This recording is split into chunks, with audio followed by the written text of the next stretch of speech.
guys, it's me, and today I'm here with my December TBR. I know I haven't done a TBR since like lockdown. No, that's not entirely correct. I've done a couple of TBRs in lockdown, but I don't know. It's been a while since I've done TBRs, and I'm gonna do it very differently than I did at the beginning of the year, just because my reading mood needs different things. So in the beginning of the year, I really felt like I needed structure, like set books I needed to read, so that's what I did. And then I just felt very overwhelmed with every book I had, and I felt like just picking up random books was the best option, so I stopped doing TBRs. And now in November, I've gotten overwhelmed with my TBR yet again, and I need some sort of structure, and I can't do the set books anymore because that's just not how my brain works. I still want to have like options and like just pick whatever. I don't feel like compelled to stay to this one thing, but I also feel too overwhelmed to just like pick randomly. So what I'm going to do is at the beginning of the month, I'm just going to sit down and write down a couple of books that are currently on my radar. So at the beginning of the month, I am the most interested in, and it will help me just kind of stay focused on what I actually want to read, not just randomly pick up things. It can change throughout the month. I don't put pressure on me at all. But yeah, I also thought I'd mention some of the books I do have to read, like galleys. I got galleys from my galleys, and to kind of stay on top of things, I try to read them a month before they come out. So the books that come out in January, I have to read in December. That's the plan. So I have 3 of those. I only wrote down the title, so I don't have the author's name, and I'll have a picture pop up on screen, so you still know what book I'm talking about. So the first galley I have is Influence, and I got this was originally supposed to be published in 2020, I believe, because I got this very early on in the year, just to COVID got pushed back. I think it's one of those because I just had it so long. And I have Every Single Lie, which I don't know a lot about, and then City of the Plague God, which is a book on the Derek Rowan prisons imprint. Those are the 3 galleys I would really love to get to in the month because I have to. And another book I have to get to is White Rage by Carol Anderson, I believe her name is. I have to read this for school, so that's what I do have to read, but it's on script, so that's why I'm not holding it. I also have my library books that are on my TBR, which I did a separate video for my library haul, which is the last video that went up on my channel, so go check it out if you haven't already, but I have it all done out in my bullet journal, so that's why I also did this in November, just did it more towards like the middle of the month instead of the beginning, and I really liked it for like the second half of November, so planning on sticking with it. So yeah, I have those, and then also this month I would like to get to Glass Sword, which is a reread, so I'll be reading this like 100 pages for every book I finish in the month. It is 444 pages, so that's 4 books. So if I read 4 books, I'll be finishing this as well. I started my reread of the series to be able to finish it last year, and I only read Red Queen, and then I never got around to the Glass Sword. And I just want to get to it before 2021, because then it will be like 2 years in between the 2 books, which is a little too much. So yeah, I am really hoping I could get through this month. So in 2021 I can finally finish the series, because the 3rd and 4th book are right here on my big book stack. Fun. Those the galleys and the school book are my obligations for the month, and then the library books and this are like I would like to get to those really badly. But I also have a small stack that just fell over. I'm sorry. I have a small stack of TBR books, like for my physical TBR, that I would really love to get throughout this month. So yeah, these are the books on my radar at the beginning of December, so hopefully I will get through these. Not all of them at all, but hopefully I'll still be able to read them in the month of December. Wow, my brain's messed up. I'll be able to get to these in the month of December. Maybe I'll get in the mood for other books, I don't know, but these are my plans right now. I'm just gonna go them in the order that they popped up in my mind when I made this list. So the first one is Talon by Gagawa. If you watched my library haul, you know I've been interested in this book for the entire month of November. I read the whole Iron Fae world thing by Gagawa this year, except the first book. I read that before, but I basically just got very obsessed with that world, and I was originally planning on waiting to read more Gagawa until next year, but I've been eyeing this book the entire month of November. So I just feel like I need to read this. and I bought this together with like the first I Would Paid book, so this has been a while. So I gave a synopsis of this series in my library haul because I got the second book from the library just in case. And I was very unsure about the synopsis I gave, but I just reread it and I was correct. So this follows two, I think it's twins, I'm not entirely sure, but it follows a brother and a sister, and they're dragons, and like at the end of their training, before like they become like serious dragons, I guess, I don't really know, they have to go undercover in the human world for a summer and just go undercover on the humans. I don't know the exact point of it, and they end up becoming friends with like a bunch of people, but one of the people they become friends with is actually a dragon hunter, so that's bad news. And I've read the first chapter of this before in like a try chapter video in my old version of my channel, and I remember enjoying that, but I don't remember a lot of it. So yeah, I'm still really excited to hopefully get to this. Then the next book on the list is Radio Silence by Oseman, which this is a book I got for my birthday. I got like a couple of books for my birthday. This is one of them, and I'm so excited for this book. I read Loveless Palace Oseman earlier on in the year, which is her 2020 release, and this is the one that I've heard the most about, so it's the one I got immediately after loving that book. I already loved the Heartless series, but like that's graphic novel, so I thought like maybe it's different, but like it's good. And I know in Heartstopper some minor characters are part of this, and yeah, I really want to read this book.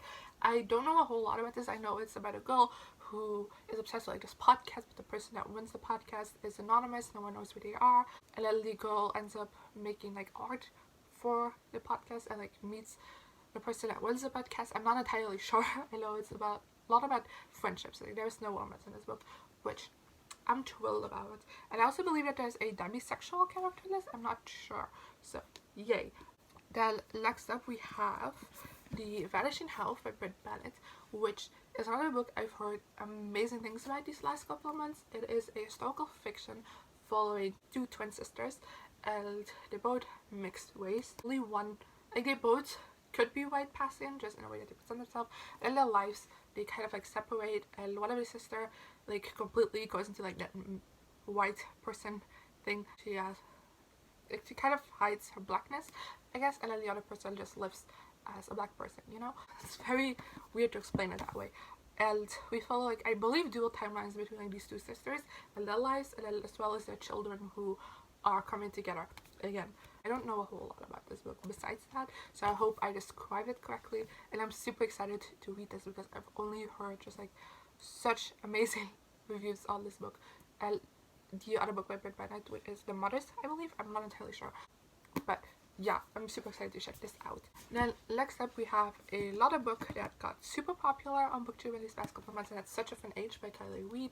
This book follows a black woman who is a nanny for a white family, and one day she goes out with the child she's a nanny for, and she gets a police call on her because they think she is kidnapping this girl. And I know it's a lot about performative activism. I'm really excited to read this book. It has gotten a whole lot of praise. It also was the cookbook for the Reading Rush, and that was a fiasco, so instead of supporting the Reading Rush, I'm supporting this book. And yeah, I got this from the library before, and I didn't get around to it. Ooh. But since getting it from the library, I've heard so many great things about it that I decided to buy it, and I'm super excited to read this. Then next up we have Ninth House by Leigh Bardugo, which I got about a year ago, and recently I've just been in the mood for, because it's a darker story, and I've been in the mood for something dark. I am currently reading Spinning Silver by Nomi Novay because I was expecting that to be a little bit more darker and like, I don't know, wintry, and it is wintry, but it's not dark as I expected, so I put all my eggs in this basket, hoping this will be. Leigh Bardugo is one of my favorite YA authors. It is his first adult novel, so I'm hoping I'll enjoy this. I also started this. Oh, I got one chapter in once upon a time. This was on my TBR in January, I believe, and that's when I got like a chapter in, and I was like, I'm not in the mood for this at all, so I don't know why I'm trying to force this. But I know this follows Alex, who is a high school dropout but still gets invited to Yale to become a student at Yale because the secret society wants her, and the secret society is like the Ninth House, and they kind of keep the other houses in check. I don't really know. It's like magic, secret societies. But like she has like this weird, like this special magic ability that's really helpful to that society. So that's why they ask her. At least I think that's the plot. So yeah. Then the next book I have is Lost Boy by Christina Henry. This is another book I got for my birthday. I read The Mermaid by Christina Henry earlier this year on Script, which is one of her novels that isn't really horror, but that's why I decided to check it out. And this is supposed to be more on like the horror side. It's a Peter Pan retelling. It follows Hook, I believe. And yeah, I'm really excited to read this book, and I have a lot to say about this because I just don't know a lot about it. I also read Peter Pan, I believe last year, I'm not entirely sure, but I really enjoyed that. And I think I'll really enjoy like a more horror-esque take on it. At least I believe this is horror, I'm not sure. But yeah, I really, even though like I wasn't the biggest fan of The Mermaid, I did really enjoy Christina Henry's writing in that, so I'm excited to check this out as well. Then next up we have A Beautifully Foolish Endeavor by Helen Green. This is a sequel to An Absolutely Remarkable Thing. That's it. God, I completely forgot the title of the first book. But this is a sequel to An Absolutely Remarkable Thing, which I really loved when it came out. And yeah, I'm ready to dive into the sequel. So there we go. Then another sequel on the list, and also my last TBR book, is God's Grave by Jake. So this is another one I've started before, and I want to see how far I got into it because I annotated this book, so I should be. So I got like 3 chapters into this book, which is like 40 pages. Because I love Nevernight, and I was so obsessed with it that I immediately wanted to pick up the second book, but then I got in this huge reading slump, and I just couldn't, because even though I really love Nevernight, I'm one of the people that like the writing. You do have to like keep your mind in it like the entire time, or you're gonna be screwed. I still don't know if that's the best idea for like the position I'm currently in, but I do know I'm more in the mood for it now than I've been since I first picked it up.